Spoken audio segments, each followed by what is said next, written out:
आप इसको ये भी बोल सकते हैं कि आज हम शुरू करने वाले हैं स्मॉल सैंपल टी टेस्ट। ठीक है, स्मॉल सैंपल टेस्ट लिखते हैं, बल्कि इसको स्मॉल सैंपल टेस्ट। अभी थोड़ा सा समझेंगे इसके बारे में क्या है कैसे। और स्मॉल सैंपल टेस्ट में हम आज बात करेंगे स्टूडेंट्स टी टेस्ट की। स्टूडेंट्स टी टेस्ट या स्टूडेंट्स टी डिस्ट्रीब्यूशन। ठीक है। अच्छा, स्मॉल सैंपल हम बोलते किसको हैं, ये हमने शुरू के डिस्कशन में समझा था कि जहां सैंपल साइज अपना सैंपल साइज यानी कि n इज लेस देन 30। ठीक है, सैंपल का साइज जहां 30 से कम हो तो हम उसको स्मॉल सैंपल की कैटेगरी में लेकर चलते हैं। ठीक है। अच्छा, अब इसको स्टूडेंट्स टी डिस्ट्रीब्यूशन या स्टूडेंट्स टी टेस्ट क्यों बोलते हैं, तो उसके पीछे बड़ी एक इंटरेस्टिंग सी स्टोरी है। ठीक है, पहले जरा उसको सुनते हैं और उसके बाद फिर आगे बढ़ते हैं कि ये टेस्ट कैसे काम करता है। 1908 में ये test student T test propound किया गया था बाय विलियम गॉसेट। ठीक है, William Gosset, he was from Ireland. ठीक है, आयरिश जो थे वो मैथमेटिशियन एक तरह से। और जो है कंडीशन ये थी कि वो एक जिस फॉर्म में काम करते थे उसका नाम था गोइननेस एंड सन्स। हाँ, यस, गोइननेस एंड सन्स। ठीक है, और ये एक फॉर्म थी, ठीक है, आयरलैंड में जहां वो काम करते थे। अब इस फॉर्म ने एक कंडीशन रखी हुई थी कि जो यहाँ के एम्प्लॉयज हैं वो जो रिसर्च वर्क करेंगे उस पर अधिकार होगा उस फर्म का, गोइननेस एंड सन्स का अधिकार होगा। मतलब उनको अपने रिसर्च रिजल्ट्स अपने नाम से प्रकाशित करने की जो पब्लिश करवाने की परमिशन नहीं थी। ठीक है, तो अब उन्होंने ये टी डिस्ट्रीब्यूशन निकाला। भी समझेंगे टी डिस्ट्रीब्यूशन क्या है, कैसे काम करता है, उसके बारे में भी हम बात करेंगे। लेकिन ये स्टूडेंट टी टेस्ट उसने क्यों लिखा, तो अब वो अपने नाम से इसको प्रकाशित नहीं करवा सका, इसलिए उसने, वो एक तरह से वहां उस फॉर्म में रिसर्चर के रूप में काम कर रहा था, रिसर्च स्कॉलर था एक तरह से, तो उसने इसको प्रकाशित करवा दिया स्टूडेंट के नाम से, विद्यार्थी के नाम से। और तब से बन गया स्टूडेंट का टी डिस्ट्रीब्यूशन, विद्यार्थी का टी डिस्ट्रीब्यूशन। ठीक है, अब ये लार्ज सैंपल टेस्ट से अलग कैसे है, एक चीज पहले बिल्कुल क्लियर कर देता हूं मैं। ठीक है, ये आपके माइंड में बड़ा क्वेश्चन रहता है और यहाँ आप कंफ्यूज भी रहते हैं, इसलिए बिल्कुल वेरी क्लियर हो जाओ आप। ठीक है, मैं कहता हूं कि जो लार्ज सैंपल टेस्ट हमने अभी तक पढ़े, लार्ज सैंपल टेस्ट, ठीक है, क्या वो अप्लीकेबल है ऑन स्मॉल सैंपल पर? नहीं। ठीक है, not applicable on small sample. यानी कि जहां आपने जैसे स्टैंडर्ड एरर निकाली थी, standard deviation divide by under root of n करके, या आपने दो सैंपल के मीन के लिए निकाला था variance divide by n1 plus variance divide by n2, बल्कि इनको s से डिनोट किया था आपने, s1 square divide bye n1 और plus s2 square divide bye n2। ये क्या वहां पर लागू हो सकते हैं जहां n लेस देन 30 हो? नहीं हो सकते। Clear? Large sample test large sample पर ही लागू होंगे। ठीक है, लेकिन इसका जो उल्टा है वो सच नहीं है। जो स्मॉल सैंपल टेस्ट है, स्मॉल सैंपल टेस्ट जहां n इज लेस देन 30 है, तो उस पर जो हम टी टेस्ट पढ़ रहे हैं जैसे कि, ठीक है, मैंने पूछा है कि क्या ये एप्लीकेबल है on small sample, on large sample also? ठीक है, तो यस। ठीक है, these are applicable on large sample also. Actually है क्या कि देखो, जब हम बड़ा सैंपल ले रहे होते हैं तो रिसर्च के परिणाम ज़्यादा एक्यूरेट होने के चांसेस बढ़ जाते हैं। जब हमने एक सफिशिएंटली, देखो एक तो हमने 100 बच्चों का टेस्ट लिया और उसके बाद हमने किसी इंस्टीट्यूशन के बारे में निष्कर्ष दिया, एक हमने सिर्फ 10 बच्चों को बुलाकर उनसे पूछा और उनके बेस पर हम इंटरप्रिटेशन दे रहे हैं। जाहिर सी बात है ज़्यादा गलती के चांसेस किसमें, इसमें, क्योंकि यहाँ बायसनेस ज़्यादा हो सकती है। यहाँ केवल ही 10 बच्चे हैं, छोटा सैंपल हम ले रहे हैं और उसके बेस पर इंटरप्रिटेशन दे रहे हैं। कंपेरेटिवली जहाँ 100 बच्चों का टेस्ट हो रहा है या 1000 का हो तो और नज़दीक हो जाएंगे, 2000 का लें तो शायद और एक्यूरेट रिजल्ट तक हम पहुंच जाएंगे। तो जितना बड़ा सैंपल होता है उतनी ही सैंपल की जो वेरिएशन है, सैम्पलिंग वेरिएशन या सैम्पलिंग एरर है, उसके चांसेस कम हो जाते हैं। तो इसलिए जब सैंपल छोटा है तो आपको ज़्यादा स्ट्रॉन्ग टेस्ट की जरूरत होती है। तो ये जो स्मॉल सैंपल टेस्ट है ना, ये much stronger than small sample than large sample test.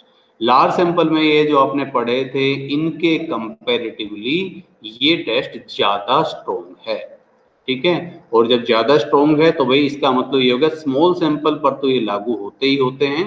These are equally applicable to large sample also. मतलब n अगर ग्रेटर देन 100 है, 1000 है, 10,000 है, तब भी टी टेस्ट लागू हो जाएगा। तो अपने मन में ये बिल्कुल क्लियर कट बैठा लो। और जब आप आगे रिसर्च करोगे तो मैं आपको बता देता हूँ, एमफिल करोगे या पीएचडी, जहां पर भी आपकी रिसर्च होगी, तो जहां इसकी एजम्पशन पूरी हो, इसकी कुछ एजम्पशन है, जहां इसकी एजम्पशन पूरी हो रही हो, लागू हो रही हो, वहां सबसे ज्यादा यूज होने वाला टेस्ट है स्टूडेंट टी डिस्ट्रीब्यूशन वाला। टी टेस्ट सबसे ज्यादा लागू होता है। और वहां अगर मुझे मीन में डिफरेंस देखना है ना, तो मैं फिर लार्ज सैंपल की तरफ जनरली जाता ही नहीं हूँ। मैं स्मॉल सैंपल वाला ये जो टी टेस्ट है उसी को यूज कर रहा हूँ। और वहां मेरा सैंपल साइज 10,000 भी हो सकता है, 1 लाख भी हो सकता है, ठीक है। तो एक लाइन में अगर मैं इसका बोलूं तो मैं कहता हूं कि स्मॉल सैंपल वाले टेस्ट हैं like T test applicable to large sample also. छोटे सैंपल वाले टेस्ट लार्ज सैंपल पर अप्लीकेबल हैं, लेकिन लार्ज सैंपल वाले टेस्ट छोटे सैंपल पर अप्लीकेबल नहीं हैं। ये क्लियर कर लीजिए। इसका मतलब ये हुआ कि ये टी टेस्ट हम पढ़ तो बेशक स्मॉल सैंपल में रहे हैं, और यहाँ भी हम जो एग्जाम्पल आपको देंगे उन सब में n <30 रहेगा, ठीक है। आपके जो क्वेश्चन आएंगे, अभी मैं एग्जाम के पॉइंट ऑफ व्यू से बात करूं, वहां पर भी हम आपसे ये कहेंगे कि भाई देखो, n जब 30 से कम हो तो टी टेस्ट लगाना, n जब 30 से अधिक हो तो लार्ज सैंपल वाला टेस्ट लगाना। लेकिन प्रैक्टिकल लाइफ की अगर मैं बात करता हूं तो ध्यान रखना, चाहे n 30 से छोटा हो या 30 से बड़ा हो, टी टेस्ट दोनों पर लगाया जा सकता है, बशर्ते इसकी अजम्पशंस जो हैं वो पूरी होती हो, ठीक है। तो पहली ये बात बहुत जरूरी थी बतानी, ठीक है, क्योंकि इसमें अक्सर कंफ्यूजन रहता है। हम अभी तक हमारे दिमाग में ये अच्छे से बैठ जाता है कि बस ये तो स्मॉल सैंपल है तो लगेगा। और जब हम एक्चुअल में रिसर्च करते हैं और तब हमारे पास मान लो सैंपल हमने लिया 100 का, 200 यूनिट का, और उस टाइम कोई हमसे कहता है कि भाई टी टेस्ट लगा दो, तो फिर कंफ्यूजन होता है, टी टेस्ट तुमने छोटे में पढ़ा था, ये बड़े में क्यों लग रहा है। तो टी टेस्ट बड़े में भी लगता है, छोटे में भी लगता है। स्मॉल सैंपल टेस्ट दोनों पर इक्वली एप्लीकेबल है, क्योंकि ज्यादा स्ट्रॉन्ग है। तो अपनी रिसर्च में ज्यादा स्ट्रॉन्ग टेस्ट कौन नहीं लगाना चाहेगा, इसलिए लार्ज सैंपल पर भी ये अच्छे रिजल्ट्स दे सकते हैं। अब आगे बढ़ते हैं कि जो लार्ज सैंपल टेस्ट थे उनकी क्या जंक्शन थी और टी टेस्ट की जरूरत क्यों पड़ी, ठीक है। वाई टी टेस्ट, इसकी आवश्यकता क्यों पड़ी, ठीक है। तो जो लार्ज सैंपल टेस्ट थे, लार्ज सैंपल टेस्ट, उनमें दो बेसिक अजम्पशंस हुआ करती थी, ठीक है। पहली तो ये कि पॉपुलेशन से मैं लिखूंगा नहीं, ठीक है। I have discussed in depth जो अबाउट दिस टॉपिक, जो हमने स्टैंडर्ड एरर सैम्पलिंग डिस्ट्रीब्यूशन के बारे में काफी डिटेल में हमने बात की है।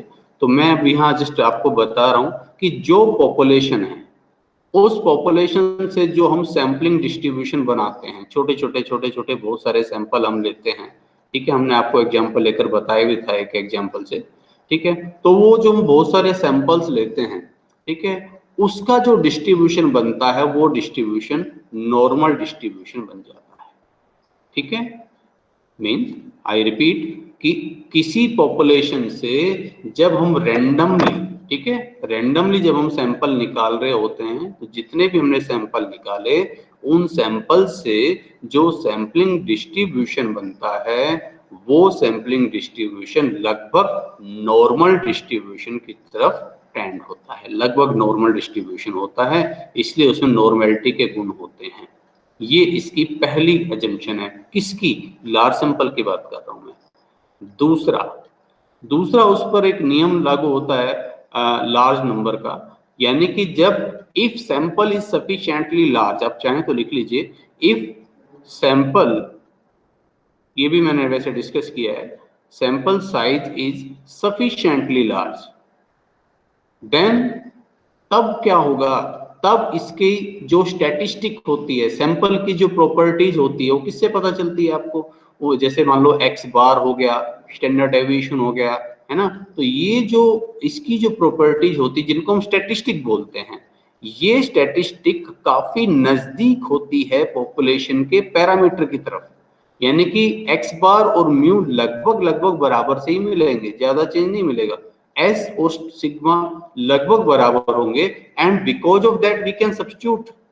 इसी वजह से आपने जो स्टैंडर्ड एरर, अभी मैं अगर मैं आपको ध्यान दिलाऊं, स्टैंडर्ड एरर आपने क्या फॉर्मूला पढ़ा था, हमने जो ड्राइव किया था वो तो ये किया था, standard deviation divide by n, sigma divide by n, under root of n, और ये सिग्मा किसका था, पॉपुलेशन का। लेकिन अभी हमने जितने भी क्वेश्चन किए उसमें सब में हमने S divide by under root of n नहीं लिखा था। एस क्या था, एस तो सैंपल का स्टैंडर्ड डेविएशन का था, पॉपुलेशन का थोड़ी था।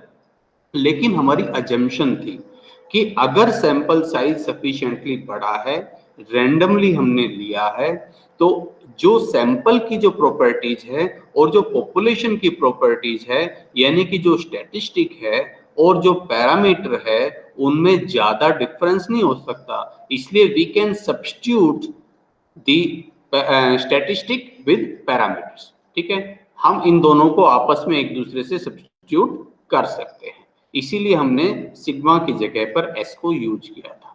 तो ये दो इसकी बेसिक अजम्पशन है, एक लाइन में मैं रिपीट करूं तो पहली बात, जो पॉपुलेशन से डिस्ट्रीब्यूशन हम फाइंड आउट करेंगे, सैंपलिंग डिस्ट्रीब्यूशन, वो नॉर्मली डिस्ट्रीब्यूशन बन जाता है, और दूसरा, जो अगर सैंपल साइज सफिशिएंटली लार्ज होता है तो जो सैंपल की जो स्टैटिस्टिक होती है और जो पॉपुलेशन के पैरामीटर होते हैं वो लगभग लगभग नजदीक होते हैं, इसलिए जो सैंपल की स्टैटिस्टिक की को हम रख सकते हैं पॉपुलेशन के पैरामीटर की जगह, क्योंकि ये पैरामीट्रिक टेस्ट थे और पैरामीट्रिक टेस्ट में हमें पॉपुलेशन के पैरामीटर की जरूरत होती है, पैरामीटर के बारे में हमें इंफॉर्मेशन चाहिए, लेकिन वहां हमारी एजम्पशन ये काम कर रही थी कि भाई अगर पैरामीटर नहीं है तो कोई बात नहीं, इसकी जगह स्टैटिस्टिक पुट करके आप काम चला सकते हो, क्योंकि ये दोनों लगभग लगभग बराबर होंगे। लेकिन ये एजम्पशन वहां तो लागू हो सकती है जहां आपने सैंपल 500 आइटम का लिया हो, 100 आइटम का लिया हो, आपने सैंपल ही अगर मान लो 10 आइटम का लिया हो तो भाई इसमें इस तरह से आप इसको सब्स्टिट्यूट करोगे, थोड़ा ब्लेंडर सा लगता है कि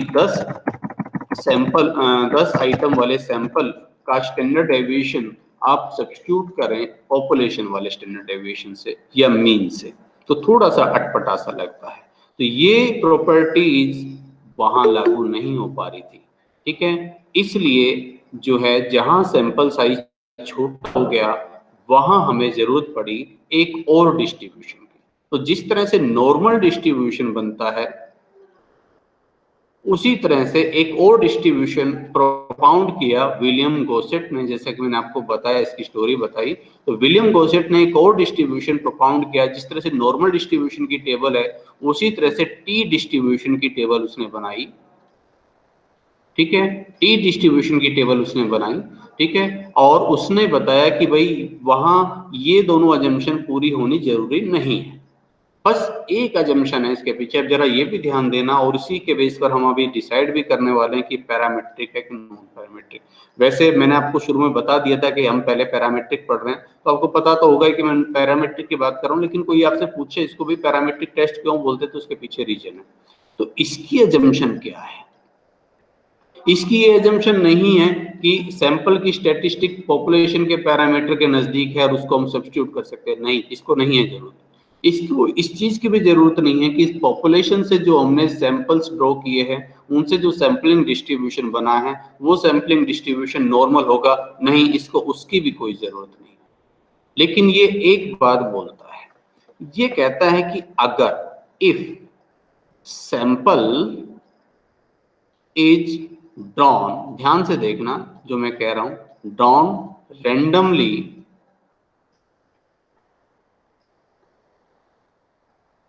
if sample is drawn randomly, अगर आपने सैंपल निकाला है रैंडमली मतलब डेविनिजेशन विधि से, मतलब बिना किसी अनबायस्ड वे से, sample is drawn randomly from population,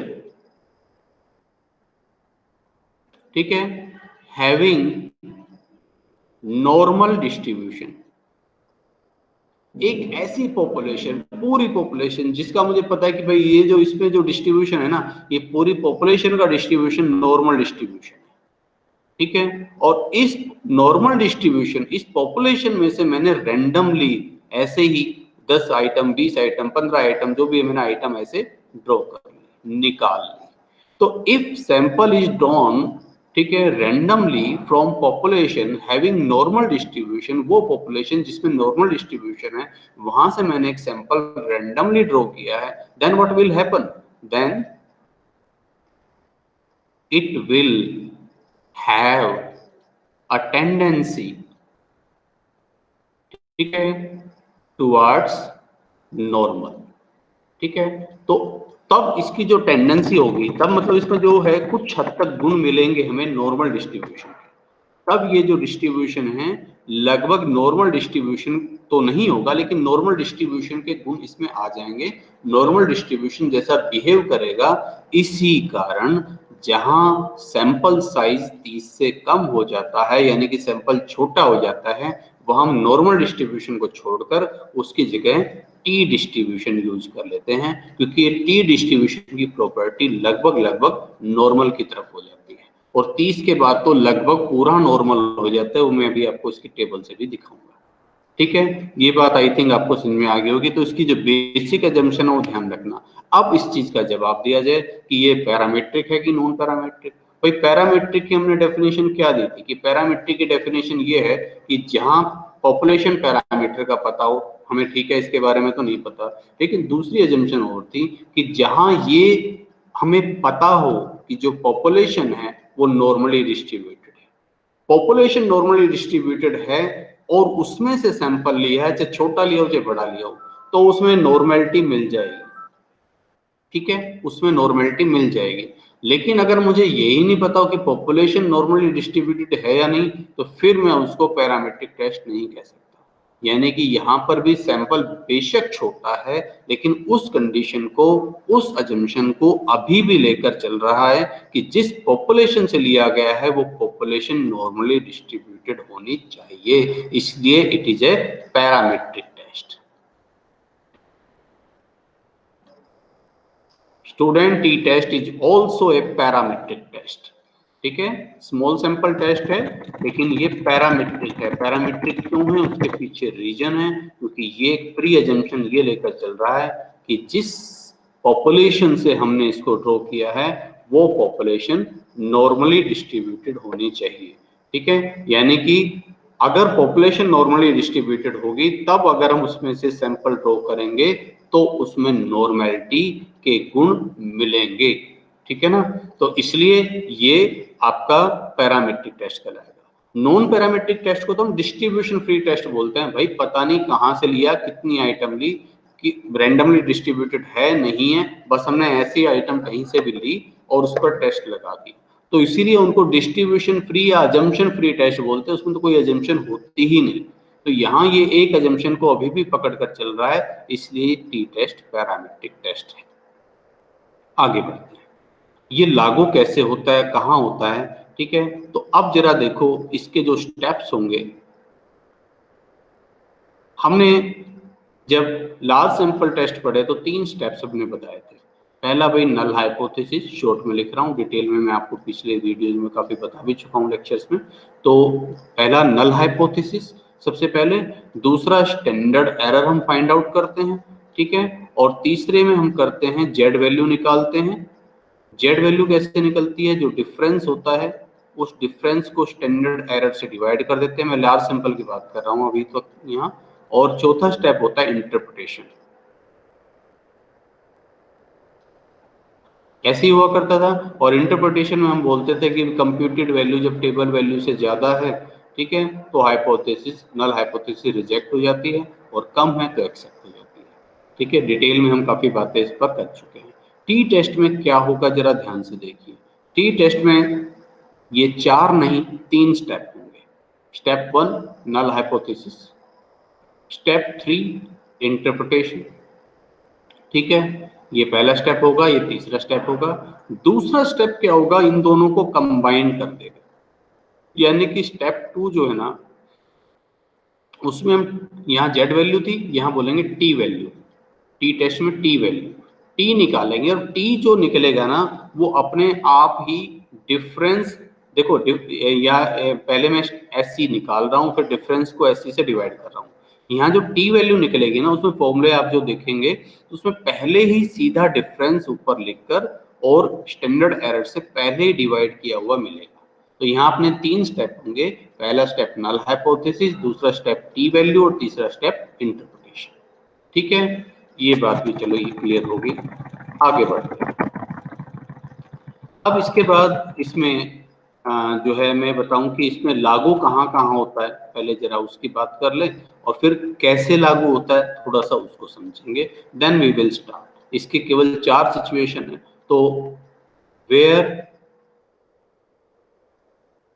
it is used, ये कहाँ पर प्रयोग होता है। देखिए, सभी स्मॉल सैंपल्स के केस में, सभी सिचुएशन में इसने लागू होने के लिए कोई इस तरह का प्रॉमिस नहीं किया हुआ। ये 4 सिचुएशन में लागू होता है। ठीक है, टाइम के साथ साथ आपको क्लियर होगी। ठीक है, पहला जो टी टेस्ट की बात कर रहा हूँ, पहला होगा to test the significance of a sample mean, एक सैंपल का मीन। ठीक है, ओनली वन सैंपल। जहां तुम्हारा लार्ज सैंपल में standard deviation divide by under root of n का फॉर्मूला था ना, उस तरह वाली सिचुएशन में अगर n 30 से छोटा है तो ये लागू होगा। यानी कि ये 2 काम के लिए यूज होगा यहाँ पर। ये एक तो पॉपुलेशन का मीन, पॉपुलेशन मीन जिसको हम हाइपोथेटिकल मीन बोलेंगे, वैसे हाइपोथेटिकल मीन, क्योंकि उसको तो हम चेक करेंगे कि पॉपुलेशन का मीन है, होने लायक है भी या नहीं है। हाइपोथेटिकल मीन जिसको हम म्यू से डिनोट करेंगे। ठीक है, म्यू से हम लोग डिनोट करेंगे। तो सैंपल मीन या पॉपुलेशन, सॉरी, पॉपुलेशन और hypothetical mean versus sample mean, जैसे हम वहां किया करते थे। तो सैंपल मीन जो है उसको एक्स बार से डिनोट करेंगे। तो क्या एक्स बार और म्यू जितना हम क्लेम कर रहे हैं पूरी पॉपुलेशन के लिए, मान लो मैंने कहा कि भाई हमने किसी क्लास से 10 बच्चों को बुलाया, उनकी हाइट को हमने मापा, और उनकी एवरेज हाइट मान लो 5.5 फुट आ गई। अब मैं कह रहा हूँ कि इस वजह से पूरी क्लास के लिए मैं कह रहा हूँ पूरी क्लास की जो एवरेज हाइट होगी 5 फुट 4 इंच होगी। अब क्या मैं क्लेम कर सकता हूं या नहीं कर सकता हूं पूरी पॉपुलेशन के लिए। तो 5 फुट 5 इंच हाइट, जो 5 फुट 6 इंच हाइट जो इस सैंपल की आ रही है, और 5 फुट 4 इंच हाइट जिसके लिए मैं क्लेम कर रहा हूं, क्या ये जो 2 इंच की हाइट का डिफरेंस है वो डिफरेंस सिग्निफिकेंट है या नहीं, यानी कि पॉपुलेशन का मीन है, hypothetical.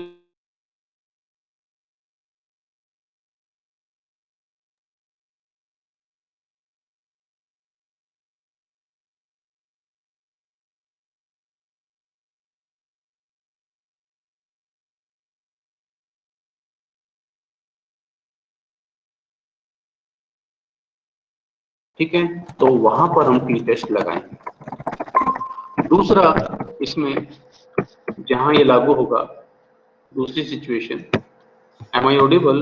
Anybody can confirm? Am I audible? Yes, sir. Okay. Second situation, situation 2, situation 2 जहां आप दो सैंपल का मीन चेक कर रहे थे लार्ज सैंपल में, वहीं पर स्मॉल सैंपल लागू होगा। ठीक है, to test the difference in mean of two samples, दो सैंपल्स के मीन में डिफरेंस चेक करने के लिए। जो हमने एक एग्जांपल लिया था ना कि हमने कहा वे बॉयज हैं और गर्ल्स हैं, इनके एवरेज मार्क्स हैं, क्या इनमें डिफरेंस सिग्निफिकेंट है। एक और एग्जांपल हमने लिया था, एचएमटी का बल्ब है, फिलिप्स का बल्ब है, उसकी एवरेज लाइफ इतनी है, इसकी एवरेज लाइफ इतनी है, तो क्या इस बेस पर हम मान सकते हैं कि ये वाला बल्ब दूसरे बल्ब के मुकाबले ज्यादा अच्छा है। इस तरह के क्वेश्चन हमने किए थे ना, समझ लो सेम वही क्वेश्चन होंगे, बस n जहां लेस देन 30 हो गया वहां पर फिर हम इस फॉर्मूले को लागू करेंगे। तो दो सैंपल के मीन को यूज करने के लिए टी टेस्ट यूज होगा।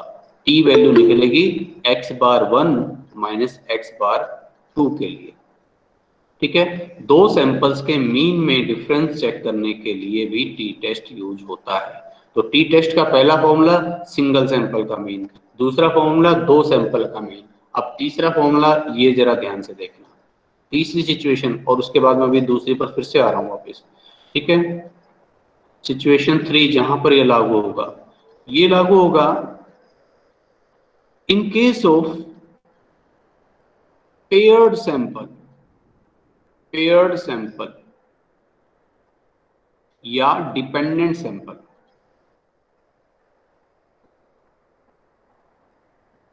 वहां पर भी ये लागू होगा। अब ये आपको कंफ्यूज करेगा, तो पहले इसको समझते हैं, और इसीलिए मैंने ऊपर वाले को भी कोई नाम नहीं दिया मैंने। ठीक है, सिचुएशन 2 और सिचुएशन 3 इनमें कोई कंफ्यूजन नहीं होना चाहिए। अब जरा ध्यान से देखो, सिचुएशन 3 इसको पेयर्ड सैंपल मीन भी बोलते हैं, पेयर्ड सैंपल मीन या डिपेंडेंट सैंपल। पेयर्ड सैंपल क्यों बोलते हैं, डिपेंडेंट क्यों बोलते हैं, इसमें सिचुएशन होती है हमेशा बिफोर एंड आफ्टर। अब देखो, मान लीजिए मैं यूं कहता हूं कि भाई आप लोगों के आज मार्क्स कितने आए, भाई आज मार्क्स आए, 5 बच्चों का टेस्ट लिया, एक के 30 आए, एक के 32 आए, एक के 35 आए, एक के 28 आए। ठीक है, चार ही, एक और ले लेता हूँ चलो, और एक के मान लीजिए आए 27। तो मैंने कहा भाई तुम पढ़कर आना, दोबारा टेस्ट होगा तुम्हारा, तो एक वीक बाद दोबारा से टेस्ट होगा। अब एक वीक बाद जब मैंने टेस्ट लिया दोबारा, तो इस बच्चे के मार्क्स 28 आए, इसके 29 ही रह गए, इसके मान लीजिए 35 हो गए, इसके मान लो 36 हो गए, और इसके मान लो 30 हो गए। तो अब इस बेस पर मैं ये देखना चाह रहा हूं कि पहले जो मार्क्स थे और अब जो मार्क्स थे, क्या उनमें जो डिफरेंस आ रहा है, जैसे 27 से 28 हो गया, एक नंबर बढ़ रहा है, 30 से 29 हो गया बल्कि एक नंबर कम हो रहा है, ये 32 से 35 हो गए, 3 नंबर बढ़ रहे हैं, तो on an average can I interpret that कि the performance has been improve, कि पहले जो सिचुएशन थी और बाद में जो सिचुएशन थी कि उसमें कुछ बदलाव आया है, वो बदलाव सिग्निफिकेंट है, मतलब थोड़ा बहुत तो दिख रहा है, लेकिन क्या इस बेस पर मैं ये मान सकता हूँ कि इन बच्चों ने मेहनत करी है और एक सप्ताह में इनकी परफॉर्मेंस में निखार हुआ है। उस तरह की सिचुएशन में ये थर्ड सिचुएशन लागू होगी, पेयर्ड सैंपल टी टेस्ट वाली। बात मेरे ख्याल से समझ में आ गई होगी। तो जहां पर भी अभी इनको डिपेंडेंट क्यों बोल रहे हैं, देखो बच्चे कौन है, वही। अब देखो अगर ऐसा होता कि पहले बार टेस्ट इन 5 बच्चों का लिया होता, रोल नंबर 1 2 3 4 5, अगली बार टेस्ट में लेता रोल नंबर 21 22 23 24 और 25 का। ठीक है, तो भाई फिर ये सिचुएशन लागू नहीं हो सकती थी, क्योंकि बच्चे वही होने चाहिए, उन्हीं की पहले की परफॉर्मेंस, उन्हीं की बाद की परफॉर्मेंस। तो इसमें क्वेश्चन ऐसे ही आएंगे कि ट्रेनिंग प्रोग्राम से पहले सिचुएशन ये थी, ट्रेनिंग प्रोग्राम के बाद ये थी, तो बताओ इस ट्रेनिंग प्रोग्राम से कोई इम्प्रूवमेंट हुआ कि नहीं हुआ। इस चीज में पहले वेट इतना था, फिर वेट घटाने के लिए दवाई दी गई, एक्सरसाइज करवाई गई, प्रोग्राम चलाया गया, और उसके बाद वेट इतना रहा, तो क्या वेट एक्चुअल में रिड्यूस हुआ। तो जो परफॉर्मेंस पहले थी और जो परफॉर्मेंस बाद में हुई, क्या उसमें डिफरेंस जो आया वो डिफरेंस सिग्निफिकेंट है या नहीं, इसीलिए इनका नाम है डिपेंडेंट सैंपल। डिपेंडेंट क्यों, क्योंकि जो सैंपल आइटम पहले, वही सैंपल आइटम बाद में, बदलाव नहीं होना चाहिए, उसी पर की परफॉर्मेंस पहले वाली, उसी की परफॉर्मेंस बाद वाली। और इसके लिए आपके पास लार्ज सैंपल में कोई फॉर्मूला है भी नहीं, यहाँ तो टी का ही लगेगा, चाहे सैंपल छोटा हो या बड़ा हो। ठीक है, बाकी वो बात अलग है कि आपका आएगा भी वैसे छोटे सैंपल का ही। तो अब इसमें और इसमें डिफरेंस क्या है? देखो भाई, मैं यूं कह रहा हूं कि ये ग्रुप है 10 बच्चों का, एक रोल नंबर 1 से लेकर 5 तक का, ये ग्रुप है रोल नंबर 21 से लेकर 25 तक का। इनके मार्क्स और इनके मार्क्स में कोई डिफरेंस जो आ रहा है वो सिग्निफिकेंट है या नहीं, तो ये फॉर्मूला लगेगा। ठीक है, यानी कि ये अलग ग्रुप है, ये अलग ग्रुप है, इस ग्रुप का इससे कोई लेना देना नहीं, इसका इससे कोई लेना देना नहीं है। ठीक है, तो इस सैंपल को इसलिए बोलते हैं, इस सिचुएशन में बोलते हैं इंडिपेंडेंट सैंपल। फॉर्मूले तो याद हो जाएंगे, लेकिन क्या है कि ये जो बेसिक चीजें है ना कि भाई कौन सी चीज कहाँ लागू होगी, कंफ्यूजन ये खत्म नहीं होता इनको समझे बिना, तो ये इनको बोलते हैं इसलिए इंडिपेंडेंट सैंपल। ठीक है, तो बात समझ में आ गई कि जहां सिर्फ सैंपल ही एक था और पॉपुलेशन थी साथ में, तो या तो मुझे सैंपल और पॉपुलेशन के मीन में डिफरेंस निकालना था, या दूसरा काम जो हम कर रहे थे लार्ज सैंपल के बेस पर कि सैंपल मीन के बेस पर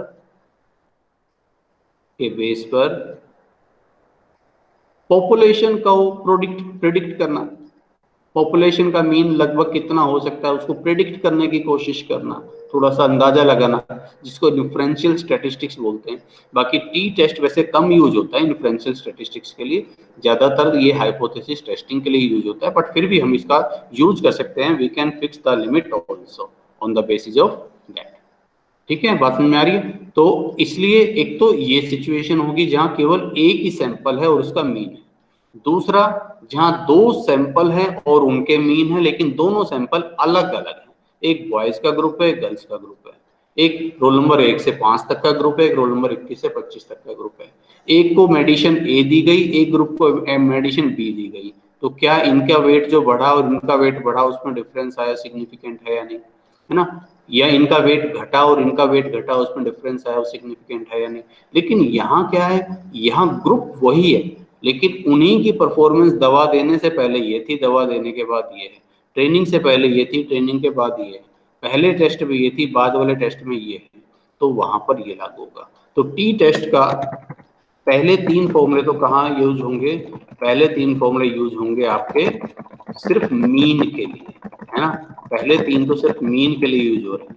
एक सिंगल सैंपल का मीन है, ठीक है, एक डबल सैंपल का मीन है, ठीक है, 2 अलग अलग सैंपल, तीसरा उसको सिंगल सैंपल बोलो या पेयर्ड सैंपल बोल लो, क्योंकि सैंपल तो एक ही है, उसी की परफॉर्मेंस पहले और बाद वाली है, तो इसलिए उसको पेयर्ड बोलते हैं, क्योंकि उसमें ग्रुप बनता है कि रोल नंबर 1 की परफॉर्मेंस पहले कितनी 30, बाद में कितनी 32, चेंज कितना आया 2, तो पेयर बन गया ना एक तरह से। रोल नंबर 2 इनकी परफॉर्मेंस 29, आगे 28, कितना चेंज हुआ -1। ठीक है, तो आफ्टर वाली परफॉर्मेंस में से बिफोर वाली को हमने घटाकर उसमें इंप्रूवमेंट हुआ या डिक्लाइनिंग हुई उसको हमने समझा। चौथा यूज कहां पर है इसका? फोर्थ इसका यूज होगा to test the significance of a correlation coefficient.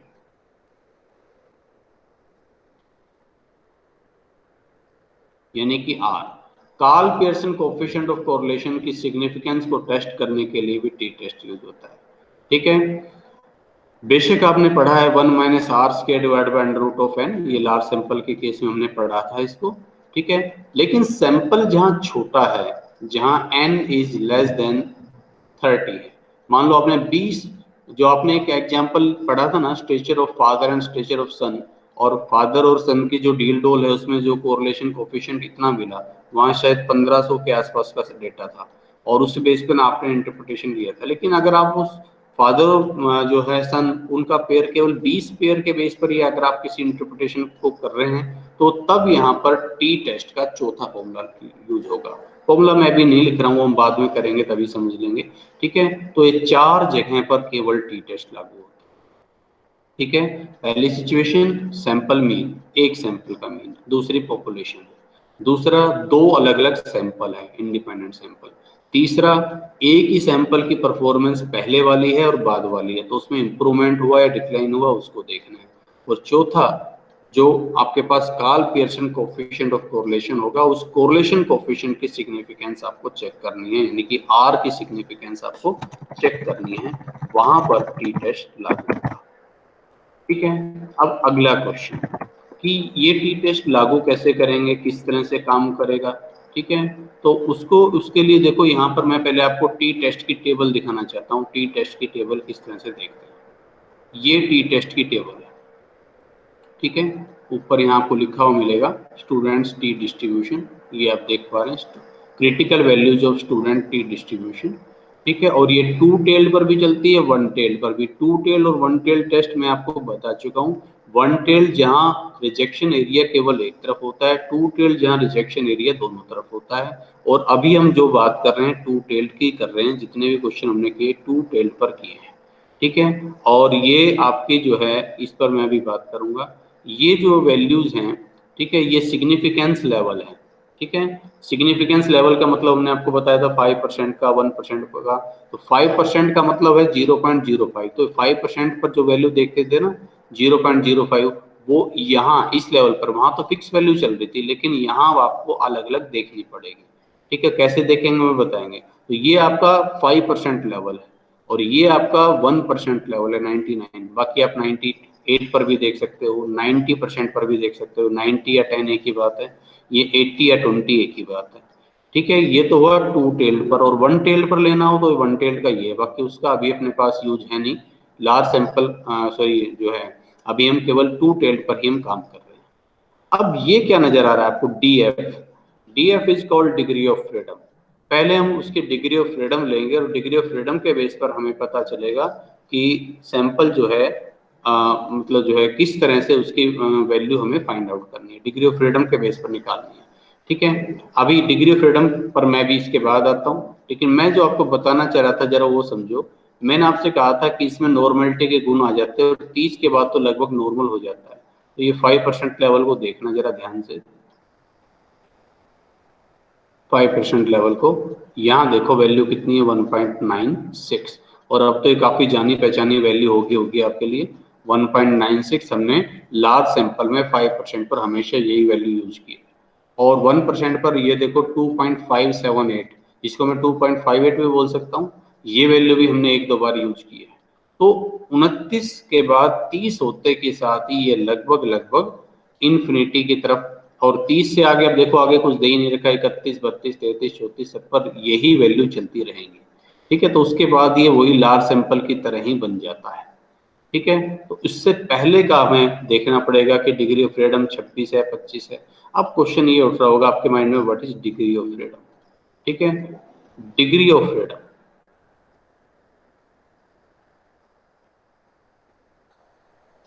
स्वतंत्रता की सीमा बोल सकते हैं उसको, ठीक है। आजादी की सीमा, आपकी आजादी कितनी है।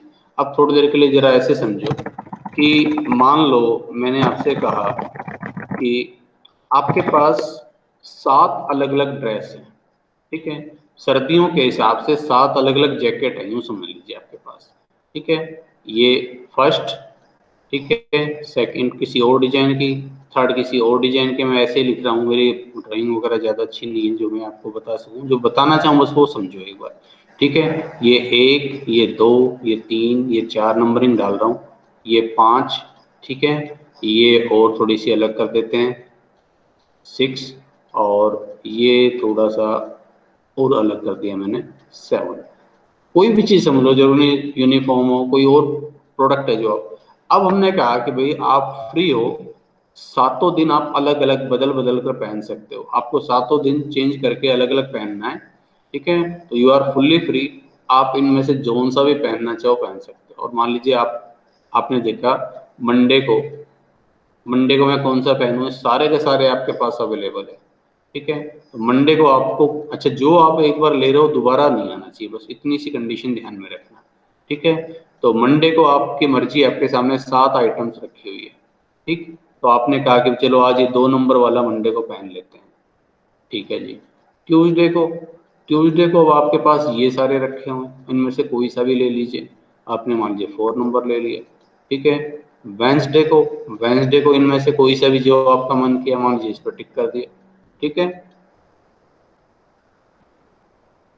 वेंसडे के बाद अब मान लीजिए थर्सडे, थर्सडे को आपने लिया, मान लीजिए 3 नंबर पर टिक कर दिया आपने, चलिए ये यूज कर लेते हैं। फिर फ्राइडे, फ्राइडे को आपने लिया मान लीजिए फर्स्ट नंबर, ठीक है। सैटरडे को अब आपके पास फिर भी चॉइस है, ठीक है। सैटरडे को मान लीजिए आपने इन दोनों में से ये ले लिया 7 नंबर। अब आया संडे, क्या संडे को कोई चॉइस मौजूद है? कोई चॉइस नहीं है। संडे को तो 5 नंबर वाला है, बस यही बचा है भाई, अभी यही पहनना पड़ेगा। तो आपको फ्रीडम कितने दिन मिली? 7 में से आपको 6 दिन फ्रीडम मिली, ठीक है। 7वें दिन आपके पास फ्रीडम नहीं थी। You have freedom only for 6 days, ठीक है। इसी का नाम डिग्री ऑफ फ्रीडम है, ठीक है। एक आम भाषा में समझाने के लिए मैंने आपको कोशिश करी कि एक आम भाषा में समझे, तो इसका मतलब ये है। अब इसी तरह से जब सैम्पलिंग यूनिट्स की बात करते हैं, ये सैंपल यूनिट है, पॉपुलेशन यूनिट है। इस सैंपल में आपने 10 आइटम लिए हैं, ठीक है। अब उन 10 आइटम के बेस पर आप पॉपुलेशन के लिए इंटरप्रिटेशन करना चाह रहे हैं, तो आपकी डिग्री ऑफ फ्रीडम कितनी रहेगी? हमेशा जितनी नंबर ऑफ आइटम्स आप स्टडी कर रहे हो उसमें से -1 कर दीजिए। अप टू दैट एक्सटेंट आपके पास डिग्री ऑफ फ्रीडम मौजूद रहेगी, ठीक है। 10 - 1 किया 9, तो 9 आपके पास डिग्री ऑफ फ्रीडम रहेगी। मैं आपको एक और एग्जांपल से आपको बताता हूँ। मैंने आपसे कहा कि भैया आप ऐसा करो कि कोई भी 4 आइटम लिखो, ठीक है, जिसका मीन 25 है, मीन आना चाहिए 25। अब पहले आइटम लिखो भाई, अब सोचने की जरूरत ही नहीं है, पहले आइटम तो जो आपका दिल करे वो लिख दो। आपने कहा 36, मैंने लो जी 36 लिख दिया। दूसरी आइटम, दूसरी आपने कहा कि चलो जी दूसरी हम 6 लिख देते हैं, 6 लिख दो। अच्छा, ये भी जरूरी नहीं कि छोटी होनी चाहिए, बड़ी भी लिख सकते हो, ठीक है। तीसरी आइटम आपने कहा 100 लिख दो, मैंने कहा लो जी 100 भी लिख देता हूँ, ठीक है। अब चौथी आइटम मैंने कहा 4 आइटम ऐसी लिखो जिसका मीन 25। और 4 आइटम, चौथी 3 तक तो आपने जो मन किया बोल दिया, चौथी जब आप बोलेंगे मैं कहूँ रुको भाई रुको, अब आपके पास चॉइस नहीं है। 4 आइटम्स का मीन 25 कब आएगा? जब 4 आइटम्स का टोटल 100 आना चाहिए, ठीक है। तो 100 को जब 4 से डिवाइड करें तभी तो 25 आएगा। तो अब चौथी आइटम ऐसी रखो कि इसका टोटल कितना आना चाहिए भाई? इसका टोटल आना चाहिए 100।